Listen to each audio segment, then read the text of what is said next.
I don't pop my cork for every guy I see. Hey, big spend. Well, Mickey's being very enthusiastic, so she and I are going to say greetings from Castle Goring. Oh dear. So, the very first question is from Jane Smith. Lady C, are you aware that fellow YouTubers are again being targeted by Chris Boozy in an attempt to close them down? Sue Smith reported this today. It gets murkier. At least 2 have been contacted by someone purporting to be a reporter for Newsweek, where they are asked to comment on the most repugnant accusations that have been made against them. There is allegedly a link at chief executive level between Newsweek and Harry's Better Up organisation. There is one. Your name was mentioned in that he daren't come after you, but the tactics of this person are truly vile. He even tweeted that he'd called the police because the royal family had sent a hitman. Cue hate tweets from the SS.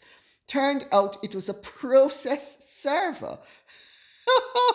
You couldn't make this up, could you? Is this person not a threat to free speech? Why isn't Newsweek investigating him? By the way, you might want to offer legal advice to Prince Andrew because you're talking way more sense than his lawyers have done to date. I don't cotton to Prince Andrew, but this trial hearing is skewed. Well, Jane Smith, what can I say? Yes. I'm going to read out a question from Sam before answering yours, because they both cover the same ground. Hello, Lady C. I have just seen on Twitter that the Sussex squad are deliberately tweeting out Murky Meg, Taz and Yankee Wally's real names so that they will be targeted in their daily lives. Is there any course of legal action they can take against Christopher Boozy and Jack Royston for their hateful orchestrated bullying campaign against them? Well, oh dear. First of all, let me say, I do not watch other YouTube channels because I do not want my content to be any way influenced by anybody else. So I don't watch other YouTube channels. So I am aware of the existence of these ladies, and I am aware that they have been having difficulties. I'm not aware of their content. I therefore cannot actually, with any real knowledge, comment upon their content and what possible objections, if any, that are valid might exist. I need to make that point because if we are dealing with people who are trying to muzzle other people, they need to be very careful that they do not violate people's rights of free speech. But equally, people who exercise free speech need to be aware of the fact that they cannot violate the rights of others.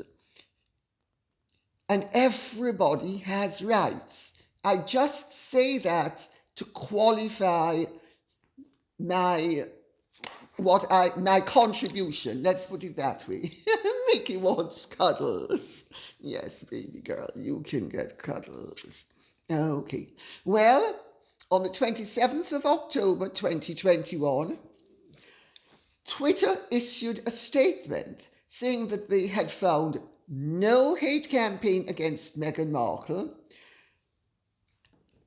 That was as a result of complaints by Christopher Boozy, who copied in everything to Senior Vice President Elizabeth Thorpe in the Washington office of Sunshine Sachs. Now, it doesn't take great genius to figure out that the Washington office is the most politically sensitive office. Meghan is a client. Meghan isn't the only client. Sunshine Sachs, Ken Sunshine, is a great friend and colleague of Bill Clinton and David Boies. Do we begin to see that there is actually a link between all of these people?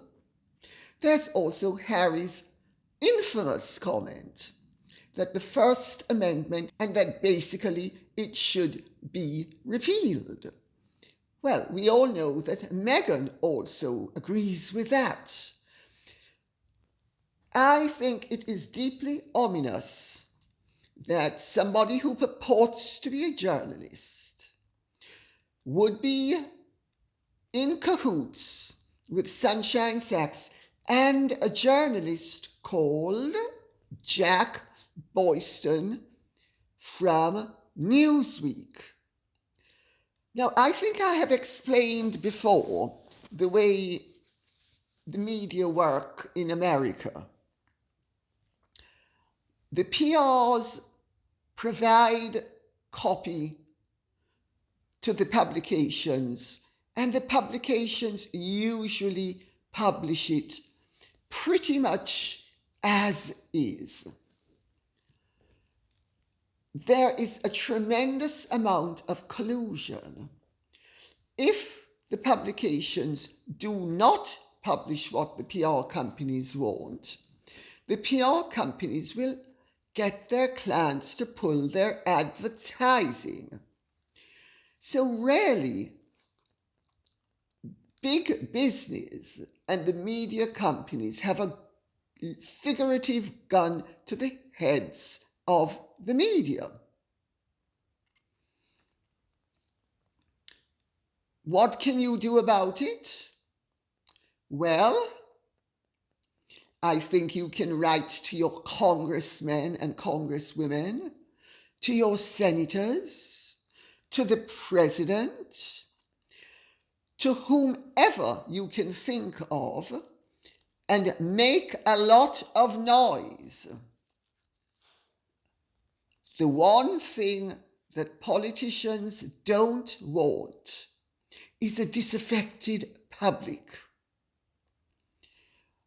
These people know how to play the game for contrivance and basically destructiveness. You play the game for truth, justice, and fair play. The same tactics can be employed. Next question. Anita Zondag says, as a trafficked girl, Virginia Shaw stayed with her traffickers for an awfully long time. Also, for an abused girl, she sure had a bright smile in that photograph. Thank you, Lady C, for your informative videos. And do I agree that Virginia Roberts in that photograph looks ecstatically happy? She's the cat that got the cream. She's the girl that's going to try to get the prince who's reluctant into bed. By her own account, she succeeded with the reluctant prince. Remember the way she phrased it to the girl that she had actually managed to corrupt, Caroline Adriano. I don't for a second believe that Virginia Roberts was trafficked. I think she makes a mockery of the victims of trafficking by trying to pretend that she is one. But of course, this is the only way she is going to be able to keep herself out of prison. There's a very good reason for it, aside from the millions of good reasons that she has already earned as a result of coming up with her victim story. Martina McCosker says, yes, and when she decided to leave, she did so without a problem, so she was always a willing part of the sleaze. Well, Martina McCosker, there's no doubt that she was a willing operator, because according to Caroline Adriano's evidence, sworn in court and not contested by anyone, and it's very believable in my opinion, Virginia Roberts was gleeful at acquiring and procuring and training up and corrupting young girls for money. Remember, she is the one who told Caroline Adriano, don't tell them how old you are. Because Caroline, at 14, according to her, looked 21. Why would Virginia Roberts Giuffre, then just Roberts, tell Caroline Adriano to whatever she does, don't admit her age, if, according to the accusers, Epstein was only interested in 14-year-olds? It doesn't make sense. What makes sense is that Virginia Roberts knew that he liked young women, but presumably he thought they were over the age of consent. Now, this is speculation on my part, but I'm going off what Caroline Adriano has actually stated that happened between her and Virginia Roberts. It's also obvious that at no point did she feel fearful. You know, all this nonsense now about she was terrified because she was worried that they were so rich and powerful that they could do terrible things to her. It's all utter rubbish. She was living with boyfriends. She came and went freely. According to one of her boyfriend's sisters, she was gleeful, and according to Caroline Adriano, she was gleeful about the money she earned. She did it for the money. Caroline Adriano, who was her victim, says that she did it for the money and she doesn't deserve 1 penny compensation. I am going to go with what Caroline Adriano said. I believe her. That has the ring of truth. Virginia Roberts Giuffre's story of I was such a victim. Oh, give me the $4,000 a week. Give me. Come on, you girls. She is the one who used the expression slutty girls. She is the one who used it. I'm sorry. I'm not for a second buying her story. And anybody who does has my utmost contempt, because I don't think they have discernment or judgment. Rebecca Holder says, Hello, Lady C. Good day to you and Mickey. Mickey, Rebecca Holders say good day to you. Lady C, if one was to be abused and wants to inform a family member, would you send a photo of yourself smiling with the abuser as she did to her aunt? Because surely you wouldn't want to be even reminded of him or ever see his face again. You can say that again, Rebecca Holder. In my opinion, and I think the opinion of any discerning, intelligent, impartial person, that photograph as it stands absolves Prince Andrew of all the accusations she has made against him. I think you only need to look at his slight, strange unease, because he's obviously with a stranger and he's obviously posing for a photograph to be obliging, but would really much rather not be doing that. But he is going to oblige her, and she beams ecstatically. Look at that photograph. Look at that smile. Look at her facial muscles. That is not the smile of fear. That is the smile of delight. That is glee in operation. Oh dear, Mickey has come to join us. So, I will wrap up by saying that there is the suggestion that the photograph was doctored, but whether it was doctored or not, and whether indeed Prince Andrew was even there with her or not, whoever she was with, Virginia Roberts was thrilled beyond compare to be with.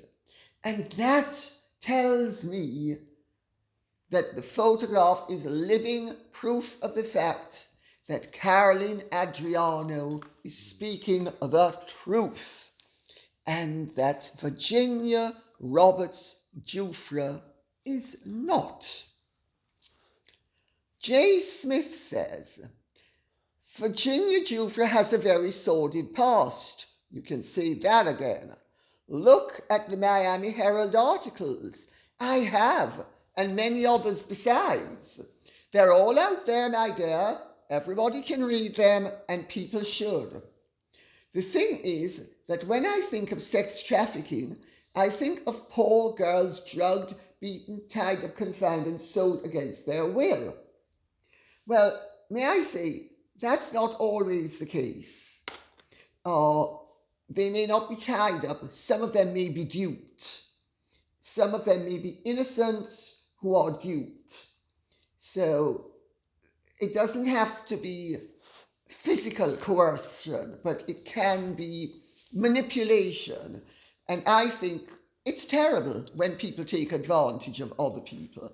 And certainly when traffickers take advantage of innocent girls, I think it's absolutely atrocious and appalling, and they should not be allowed to get away with it. However, to continue, that was not the case with Virginia Giuffre.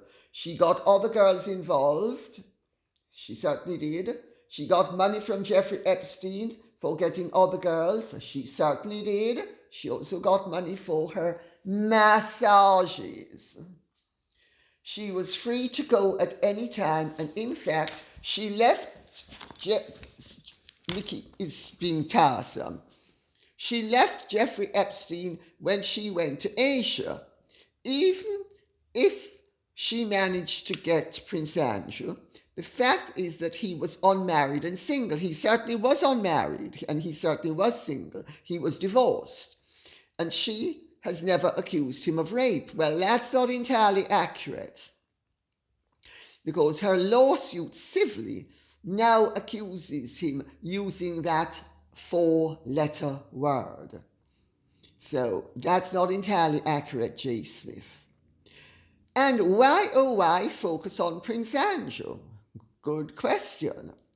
What about all the other men she must have been involved with due to Epstein? Not a dicky bird about them. Although she has in the past tried to lay claims against one or two very well-known men, including another prince, but then she couldn't remember where he was a prince of or who he was. So she's had, out of the presumably hundreds, if not thousands, who have passed through those portals as if it were Grand Central Station on a busy day, she has only remembered or claimed to be going after a handful of very rich, very well-known men. Do we get a whiff of money here somewhere? Nikki, come here. Do you smell some money? Oh, it's emanating from the page. Sorry, Mickey. She got other girls involved. She got money from Jeffrey Epstein. She left Jeffrey Epstein when she went to Asia. She certainly did, without any consequences. So she can't have been afraid. And even if she managed to get Prince Andrew, the fact is that he was unmarried and single. All the other prominent men, including Bill Clinton, who rode the Lolita Express. The fact is that while Prince Andrew was beyond foolish associating with this trash, he has not been proven guilty of anything. He has not insulted the monarchy or blamed anyone else for his stupidity, at least, which is really better than Harry and Meghan. Yes, it is. It certainly is. You know, there's a lot that's really very troubling about this whole scenario. Aside from the far more important internationally men who she has named and others who she hasn't named who could be named. She lived with a sex trafficker by the name of Ron Eppinger for 6 months, 2 years before she met Epstein. Just think about it, the enormity of it. I mean, there was this wild child, completely off the rails, on drugs and drink, creating havoc for her family,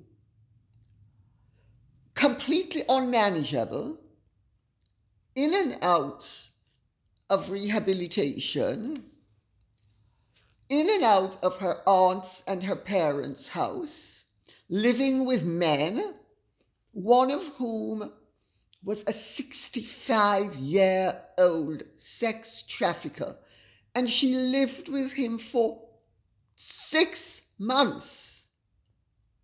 And she's now trying to pretend that at the age of 17, when she met Epstein, that she, because she had been, according to her, which was disproven, interfered with when she was a little girl, and that she had been interfered with by 2 young men, which the Florida police investigated thoroughly and decided was a total lie.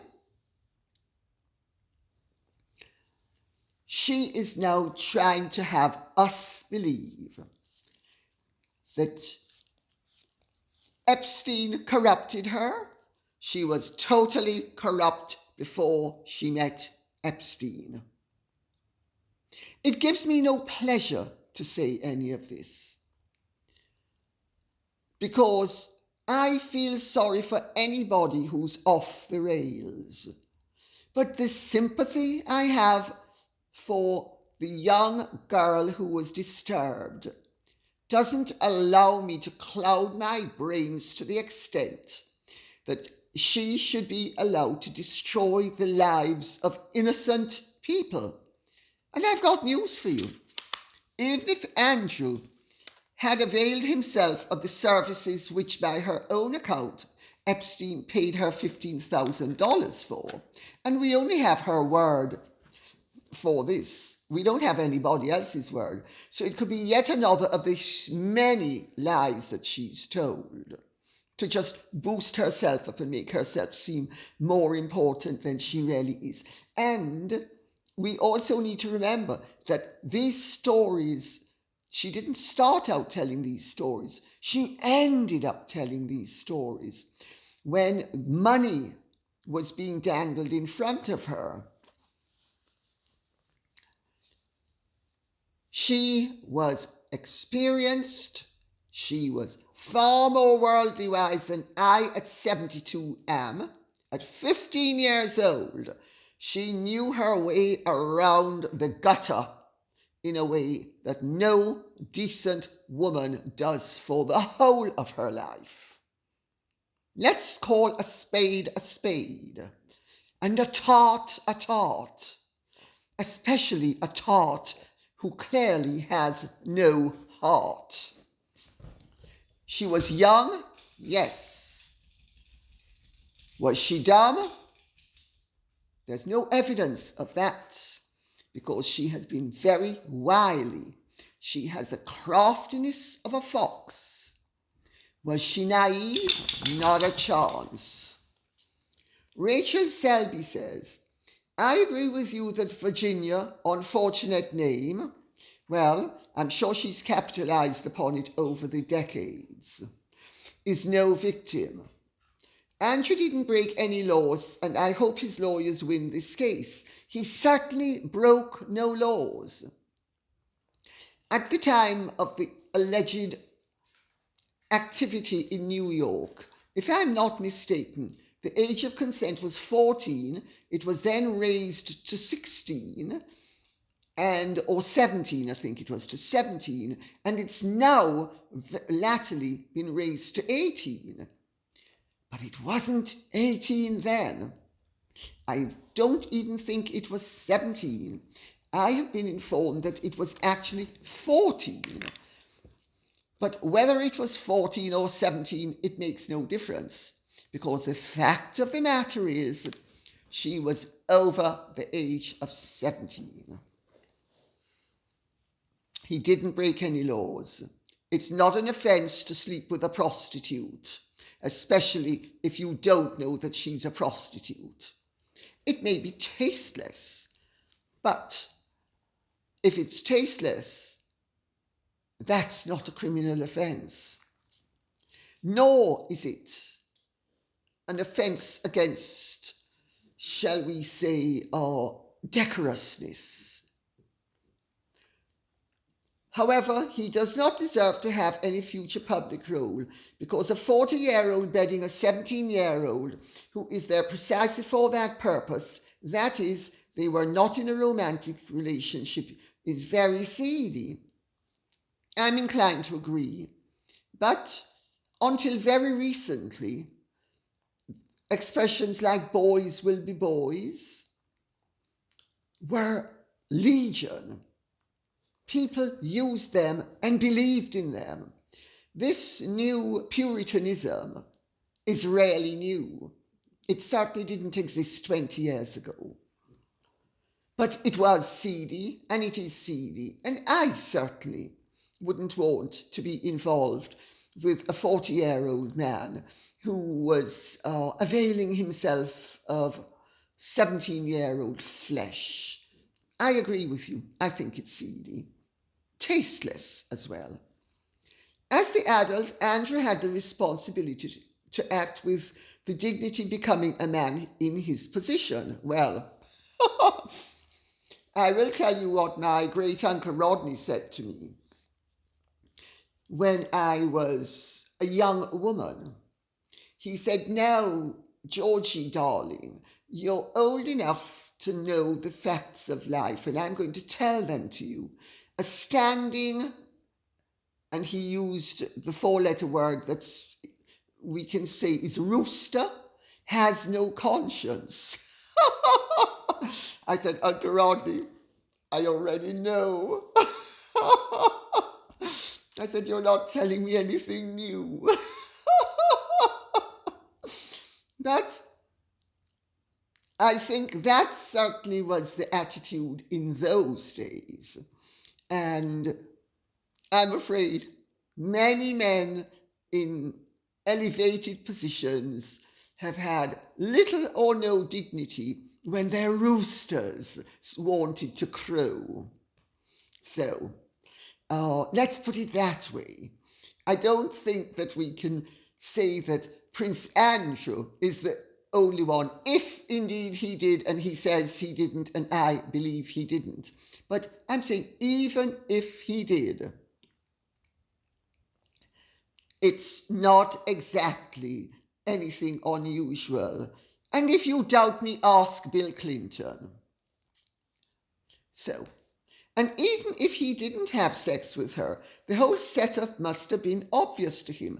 Parting with middle-aged men is not a natural gathering of social friends. Well, there, my dear, I have to tell you, you're quite wrong. I don't know what it's like in the circles you mix in, but in the circles I mix in, the ages do mix. My children have been going to balls and Royal Ascot since they were very young, since they were teenagers. They've been going to Royal Ascot since they were 8 or 9 years old. And they've been going to balls since they were about 14 or 15 years old. And of course, they've had girls along with them. When we have parties here, we have all ages mixing. New Year's Eve, for instance, we had a huge dinner party in the state dining room, and there were some young people, some middle-aged people, and some wrinklies, like me. So that is not so.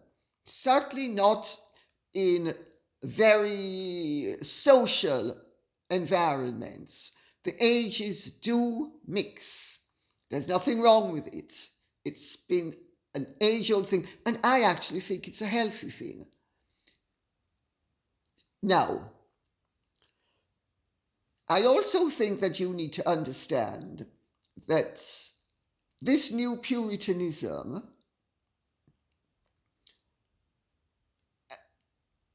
is indicative of wrongs that needed to be put right. But it is also indicative of sullying and making dirty perfectly ordinary human behavior. And we need to be clear that we don't confuse one with the other.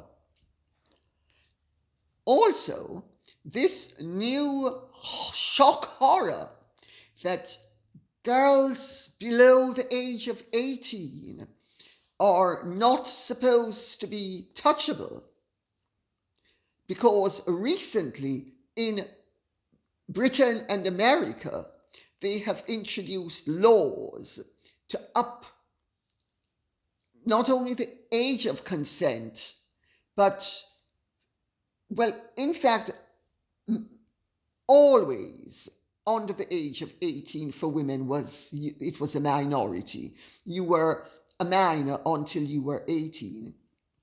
But there was the age of consent has risen over the years. Do you remember Jerry Lee Lewis? I think he got married to a 13-year-old cousin of his. That, of course, was in the 1960s. And so things have changed quite considerably. And I would have said, with regard to that, most likely for the better.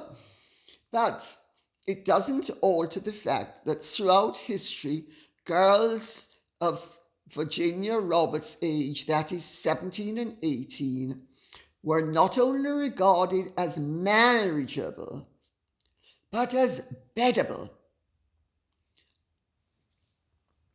I think we need to keep things in their proper context. I know that nowadays people are trying to make out that anything that happened in the past that they don't agree with in the present has to be condemned. Well, that's just stupid. It's called anachronism, and anachronism doesn't work, I'm afraid.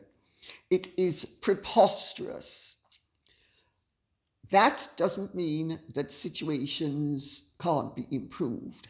What it does mean, though, is that we need to take a long, hard look at what we are condemning. Now, I'm going to give you one or two examples to show you that decent people until very recently, and when I say decent people, I mean decent people,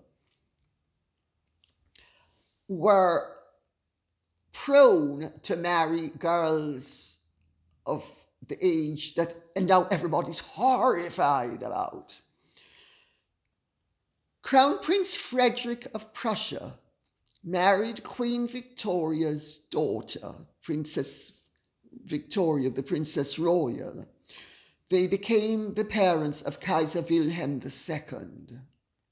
She became the Empress of Germany and he became the Emperor of Germany.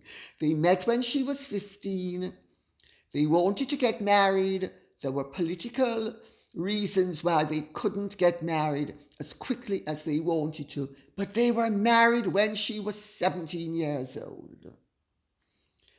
Marie Antoinette, I'm sure you all know who Marie Antoinette was married at 14 years old. Princess Ira von Fürstenberg, Diane von Fürstenberg's sister-in-law, you know, the famous designer? She was married to her first husband, Prince Alfonso von Hohenlohe-Langenburg, when she was 15 years old. She wasn't a gutter snipe. Her mother was an Agnelli. Her father was the of Fürstenberg. My father's niece was married with the consent of the family when she was 14. Some members of the family thought she was too young, but she was physically mature. She wanted to marry him. He wanted to marry her. He'd set his sights on her when she was a baby. When she was a baby, he said, "This is the girl I'm going to marry when she grows up," and did. They had a very happy marriage, and she only died a few months ago. They had a happy marriage, and they had a very productive marriage as well as happy. When my parents met, my father was 26 years old and my mother was 15. He told me, because when he was dying, because my parents had such an appalling marriage, that I said to him, "Daddy, do you ever regret having married Mummy?" And he said, "You know, I was your mother's Uncle John's good friend, and I met her when she was 15 years old. I loved her then and I love her now." He never interfered with her. My mother was not the sort of woman who was ever going to allow a man to prevent her walking up the aisle unsullied, which she did at the age of 18. Why are people so horrified? Oh, incidentally, to take it even further, two of my mother's first cousins eloped, one when she was 14 and one when she was 16. The family was not amused, but they accepted the situation, because in those days you were allowed to marry with parental consent at 14. And they both managed very naughtily to obtain consent through their own hands. Well, of course, the parents were completely horrified, but they accepted the situation, and nobody thought that the young men were horrible, and they were pretty much their age. I mean, I think Arlene's husband, I think, was 17 at the time, and my mother's other cousin's husband was about 18. But nobody thought that anybody was doing anything criminal. You see, different times, different values. I just make that point for what it's worth, because the fact of the matter is, 20 years ago, there was not this neo-Puritan attitude. We were coming out of the 60s sexual revolution, where anything was supposed to go. Well, it didn't. I have to tell you, I was never in favor of the sexual revolution. I thought it was giving away advantages that women had acquired over the millennia. So I was not in favor of it. But it doesn't alter the fact that that was the mood of the times.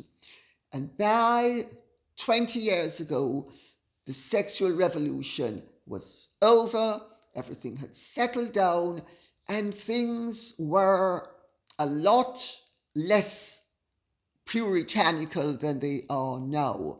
And that doesn't mean that anybody ever thought that it was acceptable for an older person to take advantage of a younger person, which is why when President Macron and his present wife got together, he was 15 years old, she was 39 years old, his family was up in arms, and they tried to break up the relationship. Well, as we all know, he is now the president of France, and she is now the first lady of France.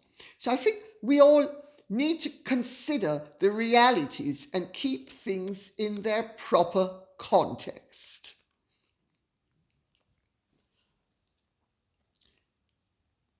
Before coming off the subject, I will reiterate what I said earlier. Virginia Roberts lived with a 65-year-old sex trafficker by the name of Ron Eppinger in Miami for 6 months, 2 years before she met Epstein. He was raided by the FBI after they had separated. He pleaded guilty to smuggling aliens for prostitution, in other words, trafficking, interstate travel for prostitution, in other words, trafficking, and money laundering. And Virginia Roberts would like all of us to believe that she was so inexperienced about trafficking that she was duped by a billionaire and lured into a life of iniquity, and was terrified as she kept on saying, give me the money, give me, more, I want to go on planes. She was no dupe. I'm sorry. Genevieve Scott says, hi, Lady C. I'm asking a question this time, but have commented on your assessment of the Prince Andrew scandal in the past and recently. There is something that has called into question Virginia Giuffre's willingness to be involved with Epstein and the money that he paid to her for her various services. I'm wondering what your thoughts are on this.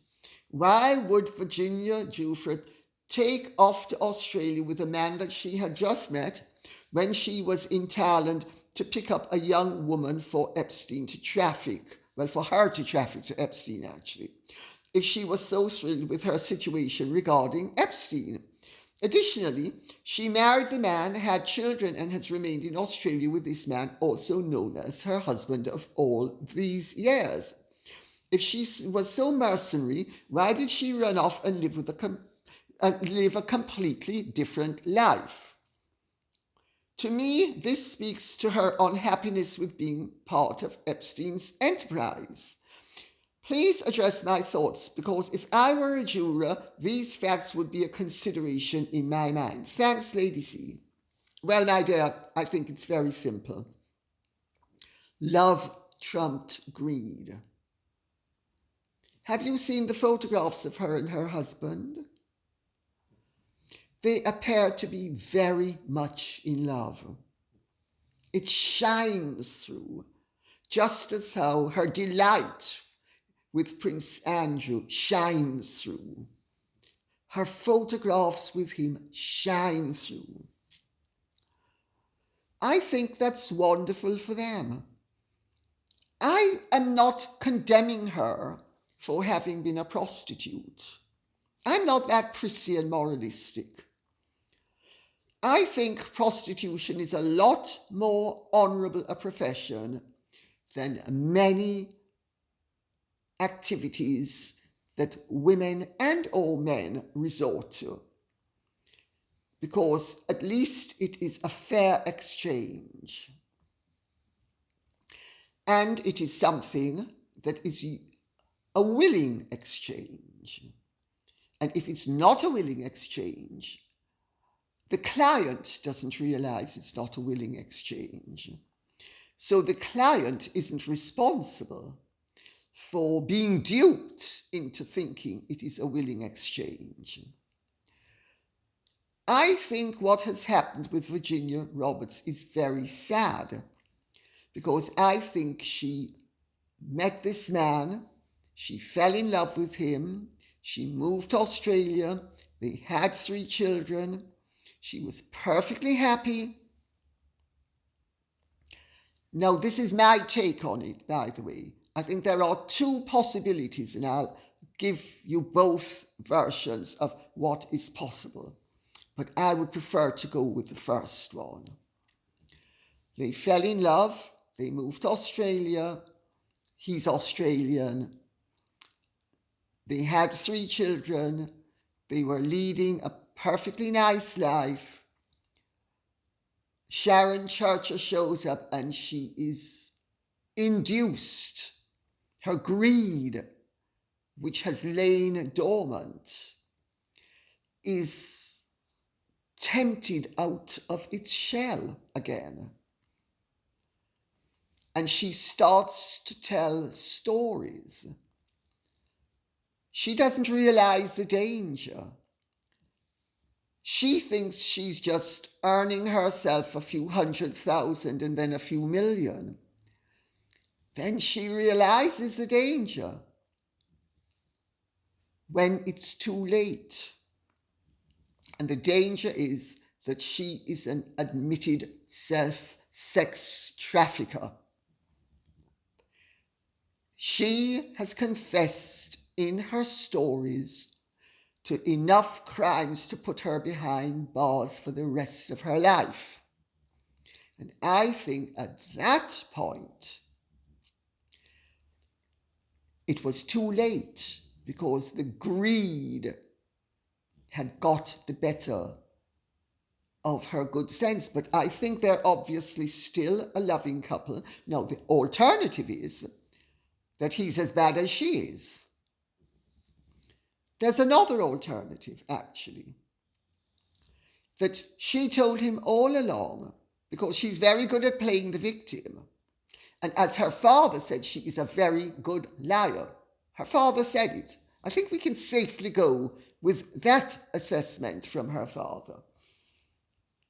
She might have told him all along a hard luck story and duped him into believing that she was a victim.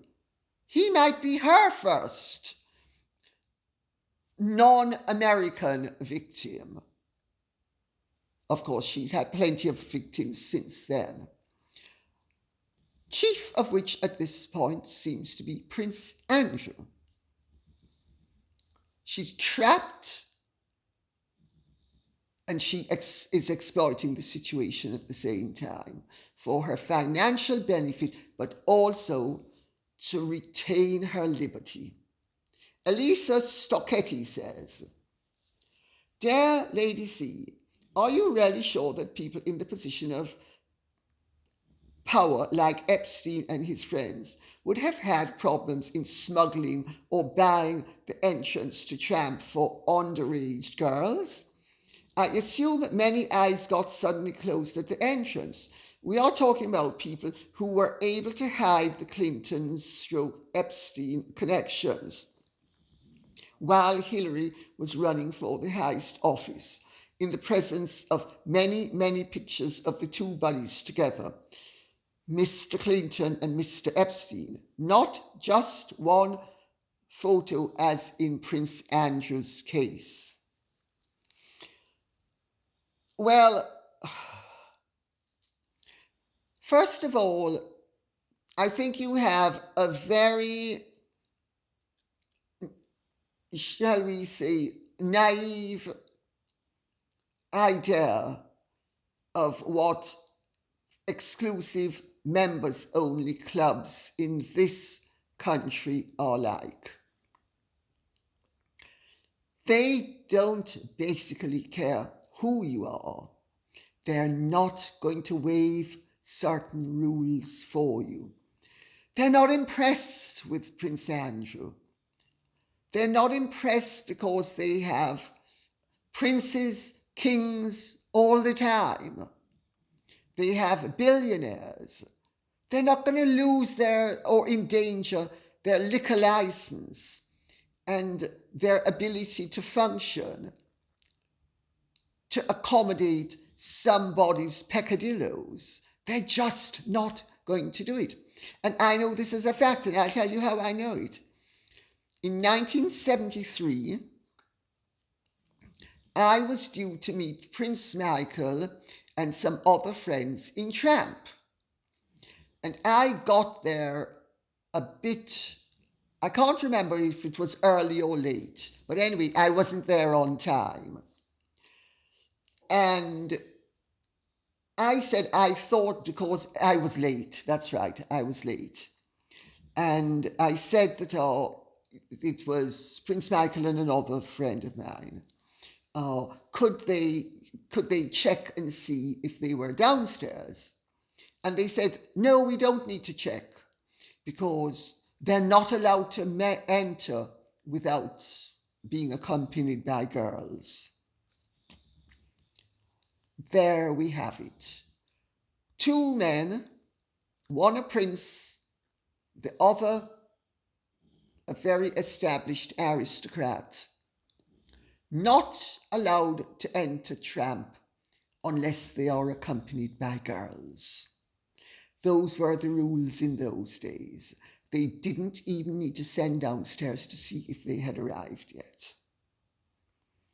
I don't think anything would have changed because I know these establishments. Tramp was a haunt of mine when I was in my 20s. I've got news for you. They wouldn't have been letting in Virginia Giuffre in that outfit either. They just wouldn't have. And it was one of the coldest days of the year. And look at how she is dressed.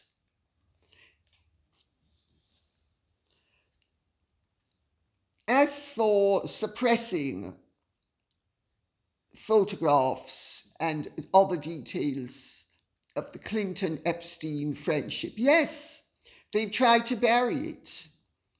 Clinton, I think, took 27 trips on the Lolita Express.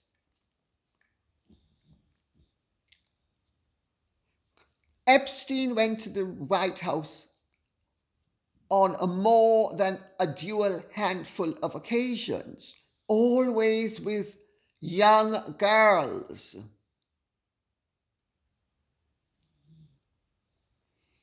Do I need to say any more? I hope not. Paula Rubina says, Dear Lady C, is there any way for us in the US to show public support for Prince Andrew? In this David and Goliath scenario, he appears to lack the communication skills needed to defend his honour against these professional, experienced opportunists. There is a way, but I'm going to read the other comment from Diane Fraser and answer them together.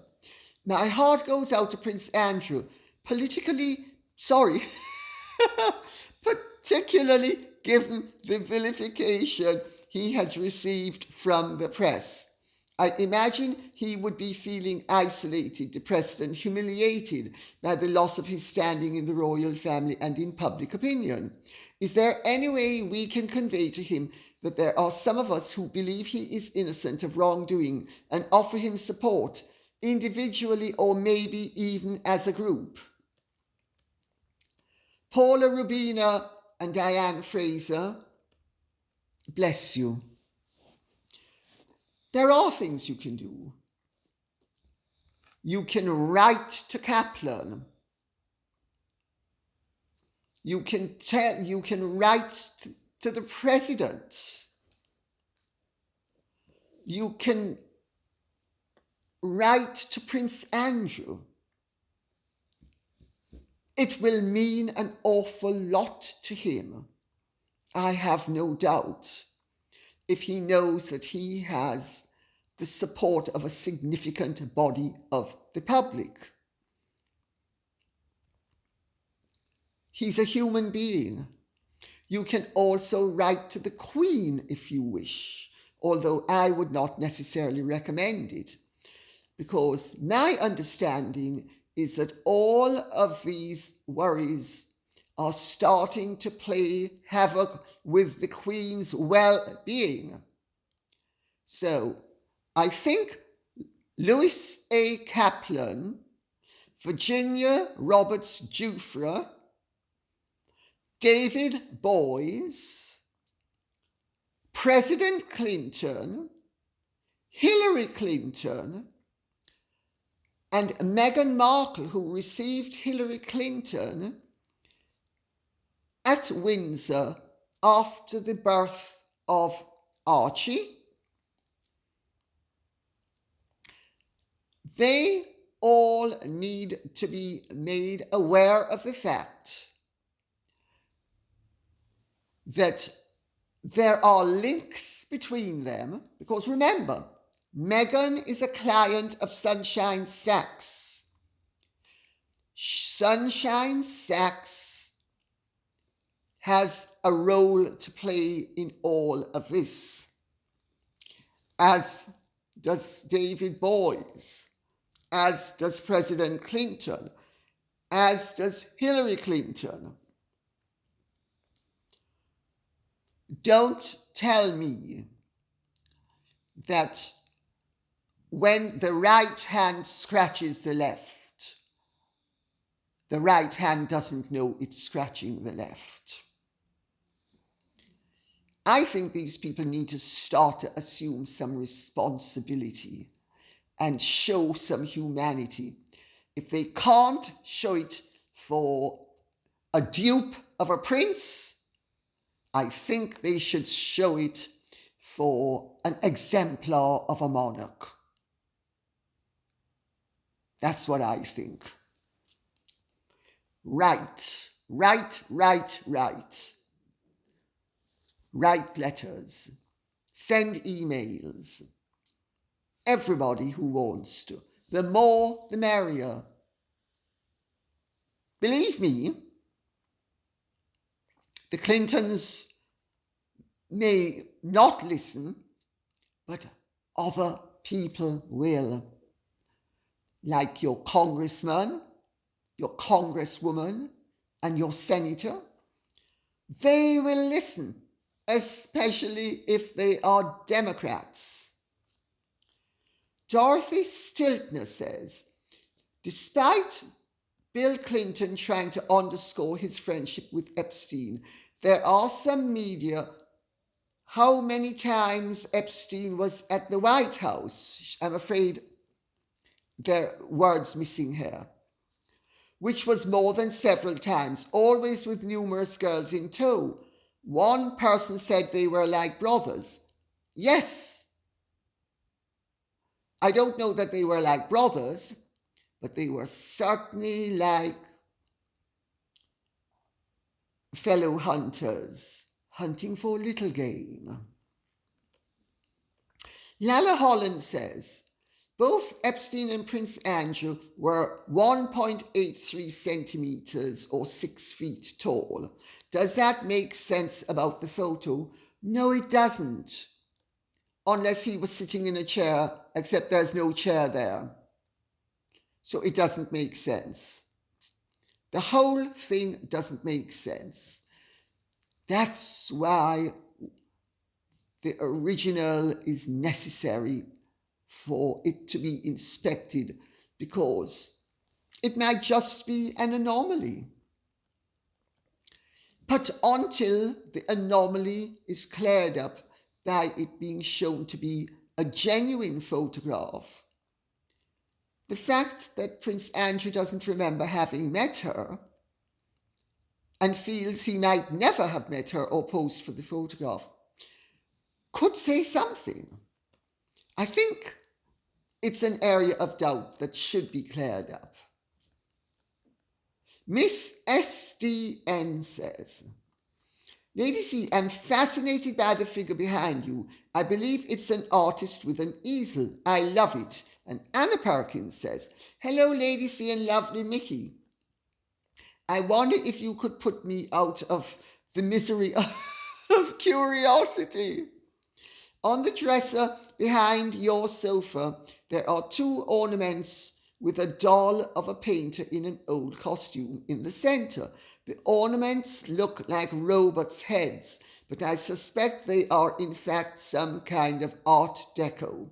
Could you give a close-up of these items, which seem to have caused me such obsessive fascination? Thank you. I love them, by the way. Thank you very much. I love them too. That's why they're there. I call that my Mexican commode, because in fact, the commode is in fact French, but the grouping is primarily Mexican. The doll was done by a very talented doll maker called Lizzie Stuckey. And it is a Frida Kahlo. It's a one-off, so it's effectively a work of art because it's handmade, and it's a form of sculpture, but not quite sculpture, of course, because it's also got fabric, etc. But it's Frida Kahlo, and the 2 masks on either side are Mexican. One of them was given to me by a friend who was here for my 70th birthday party, and he's actually the heir to a non-existent throne, but was offered the throne and turned it down. But he's an old friend of mine. He gave me one. And the other one I bought at the pyramids in Mexico a few years ago. It was so hot, and it's such a vast surface, and it takes so long that I gave up buying stuff because I saw lots of wonderful stuff with the kids that I absolutely loved.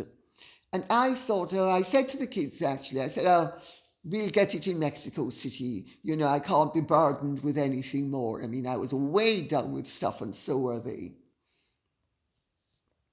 I got to San Miguel de Allende, and funny enough, the cousin of Princess Ira von Furstenberg's first husband, or it might be uncle, I think it's uncle actually, Prince Alfonso von Hohenlohe-Langenburg, I think it's his niece. I don't think it's his cousin. I think it's his niece.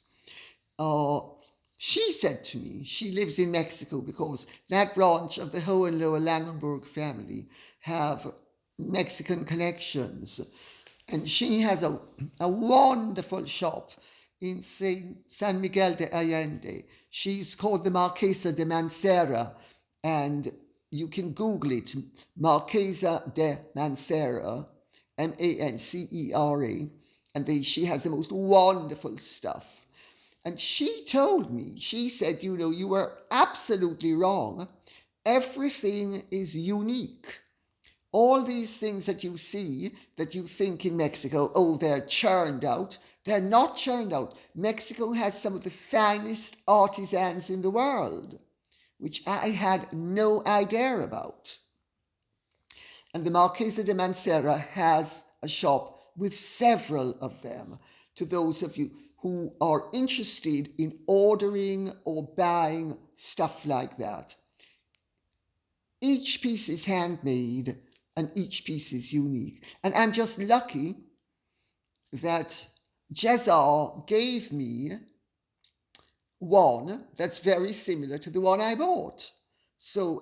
And then the picture above them was a wedding present from my cousin Tony. She's dead now. For many years she lived in Mexico. Her husband was the head of Avianca in Mexico. Then they got divorced. Then she married a Mexican who was John Connolly's brother's partner, and they had huge estates in Texas and Mexico. And then there was a Mexican Revolution and they seized a lot of them and they got divorced, and then she married some American politician, and anyway, she's dead, but she gave me that picture as a wedding present. And above it, which I don't think you can see, is Princess Louise, Duchess of Argyll's watercolour of Inverara Castle. And my sister-in-law, Jeannie Campbell, she gave it to me. She said, as a memento of my time as a member of the family. And she laughed, and so did I, because she was, there was a droll element to it. But anyway, it's a very pretty picture. It's by Princess Louise, Duchess of Argyll, who was Queen Victoria's daughter and a very, very gifted sculptress and painter. She actually did the sculpture of Queen Victoria that reposes outside of Kensington Palace. It's very famous. And on that note, I'll say thank you very much for listening. I hope you have enjoyed this. If you have, please like, share, subscribe, press the notification bell, and please keep the questions coming in. Remember, this can't be done without you. God bless and goodbye.